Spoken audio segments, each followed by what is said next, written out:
The last time the Memphis Grizzlies missed the NBA playoffs was 2020. In the last 3 years, they've made the playoffs each year. Despite not going very far, they have been a team with promise and upside, all ran by a star and leader that seems to not be able to get out of his own way. This team has always been full of excitement and just pure joy, and they embodied what the youth really was coming into this new NBA. From coming out to the tunnel, dancing, and after wins, gritting on the court, center court, and even having your daughter on the sideline with you, showing your love, graciousness, and everything else that we love about athletes in the NBA. But what happens when this team is met with turmoil, and how do they shake back from said turmoil? Again, we have a star that can't seem to get out of his own way, and that seemed to have caught up to him this year, where he's suspended for the first 25 games. And originally, people did not think that the Grizzlies would really be too affected that much, and that by the time Ja Morant came back, this team would be able to start going on a run, win some games, and still make the playoffs. But now we're in the present,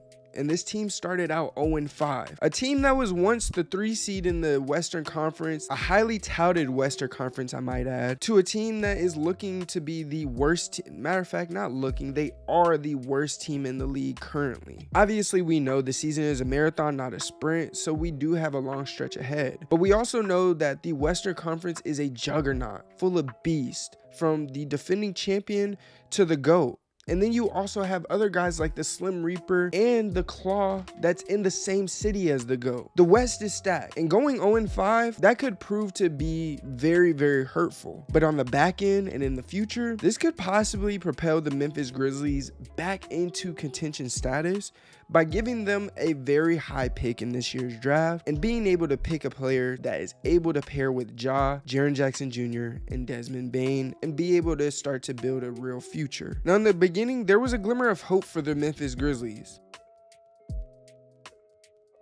Despite Ja Morant's season opening 25-game suspension, there were reasons for optimism. These did include key players stepping up, but there was room for optimism. Desmond Bane was one of those areas where his role was inevitably going to be expanded. Bane has been shouldering the highest scoring and playmaking workloads of his career, all while maintaining impressive efficiency. Then it also hinged upon Jaren Jackson Jr.'s growth, where Jackson, he's continued to grow as an offensive force and remains a defensive player while being the defensive player of the year kind of guy. But he has to continue to grow that offensive prowess so that this team can lean on him during this time and in the future when it comes to playoff time. Then we go to Marcus Smart's arrival, who's replaced Dillon Brooks as a primary point of attack defender, and Tyus Jones's team organizer role in Ja Morant's absence, which it seems pretty tough and seems like a lot for a guy to carry. But Marcus Smart has been on a contending Celtics team, despite being the guy that was the reason they couldn't really get over the hump. He still is a guy that is able to get them there,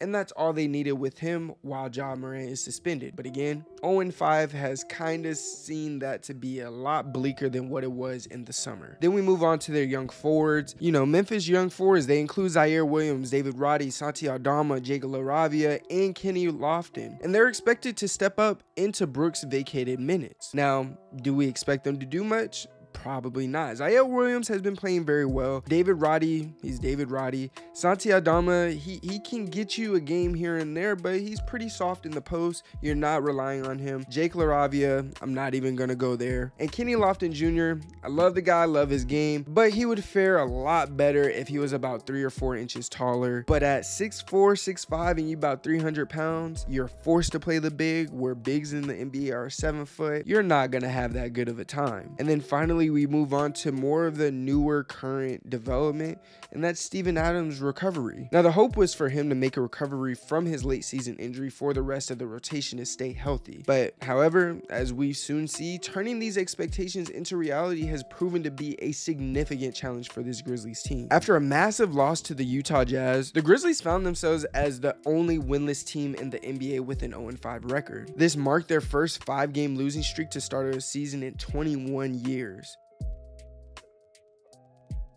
Now let's break down the reasons behind this dismal start, because it's not just one thing. Now it starts with the struggles in defense and offense. Memphis ranks last in points scored per possession and only 23rd in points allowed per possession. Despite having the last 2 Defensive Player of the Year winners on their roster, this team's defense has been awful to start the year. Bane's efforts. Desmond Bane has been trying to step up, but he's faced challenges with his 3-point shooting and his turnovers. I know I mentioned his efficiency, but that was more so in terms of his regular field goal percentage. But when we're looking at the areas where he normally doesn't have issues in, they're getting up there, and that happens because he's getting more touches. Now, can he get better throughout the year? Yes, but right now, again, 0-5 is very, very loud. And I wouldn't say last but not least, but I think these last 2 things, they don't go hand in hand, but I do think they have the same kind of effect. One of them, it's on-court play, and that's the turnovers. Turnovers have been a significant issue with key playmakers being out of the lineup anyway.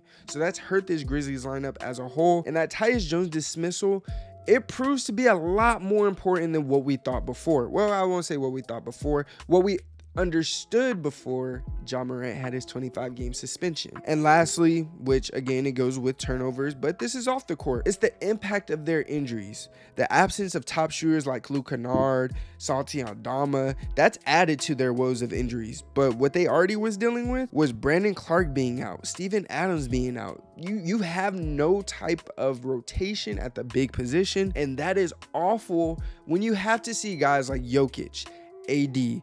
I would even add Zubac in there, because Zubac is a very good rebounding kind of big. I'm not going to talk about his offense, but he could go off for a game on a night. I've seen it before out of Zubs. But you also got some really good bigs. Derek Lively is coming along. You have Alfie coming along down in Houston. Like, there's so many bigs in the Western Conference that you're going to have to deal with. And the fact that they don't have the depth, they just have a DPOY, that's not going to be enough. Identity theft is not a joke, Jim. Millions of families suffer every year. Now, I believe this last part has more to do with their issues, probably more than anything else, and that's the loss of identity. The Grizzlies had developed a unique identity over the past 4 seasons, characterized by their relentless pressure on the rim, offensive rebounding, and transition play, and playing above the rim. However, the loss of key players, injuries, and suspensions has led to a significant loss of that identity. It starts with their half-court offensive struggles. The Grizzlies, they faced challenges in the half-court execution due to a lack of consistent shooting, but also lack of consistent playmaking. It's a change in driving style as well, where you're replacing Ja Morant with Marcus Smart for the time being, and these are 2 completely different players. That causes a shift between how you drive to the basket, the different angles, different cuts, different rolls, and all that. It impacts their ability to generate close range looks, as well as generating the outside looks by bringing the defense in with drives. Ja Morant is clearly one of the best finishers at the rim that we have. He has bounce, and once you let him get to that spring, there's almost nothing you can do about it. Marcus Smart is not that. Marcus Smart is better in the perimeter, but when it comes to driving, he's not so much of a threat as Ja is, so he's not sucking the defense into him and collapsing them to be able to get the outside looks that they normally would get. And lastly, the offensive rebounding rate has dropped significantly. Jaren Jackson Jr. was already a horrible rebounder. We already knew this, but now Steven Adams is out, who's a great offensive rebounder. Brandon Clarke is out, who's a great rebounder in general. The rebounding is gone. This team is, it's bad, and it's nasty because Jaren Jackson Jr., I don't understand what it is about rebounding that he can't figure it out, bro. Like, I don't know. I'm at a loss for words when it comes to it, but that's just, it's tough.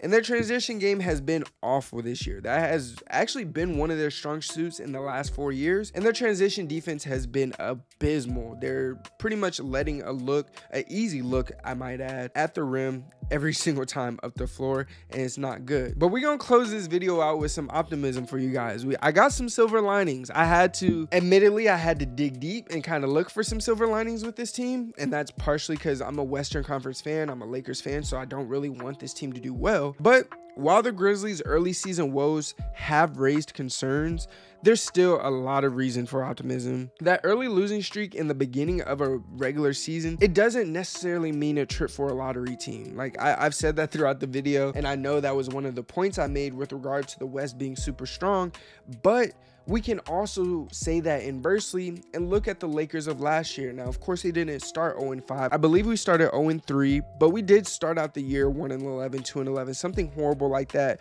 We surged and made it into the playoffs. So it's possible, especially with a guy like Ja, because Ja isn't the 38-year-old Bron. Ja isn't the player that has the nagging injuries that Bron has had. So I'm not saying he's on Bron's level and can lead a team like that, but it will help, and it's a possibility that it can happen because, as we know, the start of the season standings 9 times out of 10 is flipping by the time we get to January and February. Now, to add with that point of the play in, you know, the beginning months of the season compared to the rest of the year, a lot of teams have started very, very hot this year, and I mean ridiculous. I don't think we've kind of realized how well people have been shooting from deep.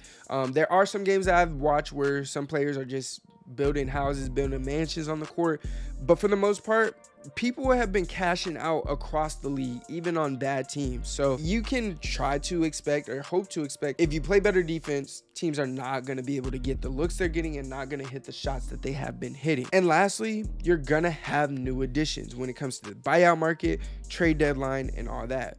Players like Bismack Biyombo and Santi Aldama are much needed depth. They just got Bismack Biyombo, and that's a player that's actually a pretty good rebounder. He's gonna do the dirty work, do what he got to do. It's a shame that he can't keep a job, but I think that's because of his offensive game. That's not his bag, you know what I mean? But last but not least is the return of all their players. You have the potential return of Brandon Clarke looming, which will be a game changer regardless. Brandon Clarke's role on this team has been exemplified tenfold, and if he hasn't got paid already, he deserves to probably be one of those $80 to $90 million dudes, because his role, it explodes. Like, this 0-5 start has shown us what his role really means to this Grizzlies team. And then Ja Morant's return. Ja is gonna return just before Christmas, and now that I think about that, the NBA, that's nasty business. Y'all know what y'all doing. Y'all know what y'all doing. Y'all got Ja coming back right before Christmas. Come on now. Hey, get your money up, not your funny up. Ja coming back is huge for this team. I'm sure Ja is going to come back with a hunger, a chip on his shoulder, and more focused than ever. And that's the biggest portion to the equation. If Ja is as focused as he's ever been, he can help this team really propel. I don't think there'll be a team that's top 3, maybe not even top 5. They might be a play-in team. They might be a team that just narrowly escapes the play-in. But regardless, if they make the playoffs, they will have a chance like any other team. And I think Ja can actually lead them there. Thank you for watching this video about the Memphis Grizzlies. I think this is my first time covering the Memphis Grizzlies. So if you are a Memphis Grizzlies fan and you appreciate this video, and you made it to the end of the video, like, comment, and subscribe if you're new. And if you're not new, thank you for coming back to the channel. Love you guys as always. It's your boy TB with the greatest hoop stories and debates on the tube, and I'm out. Peace.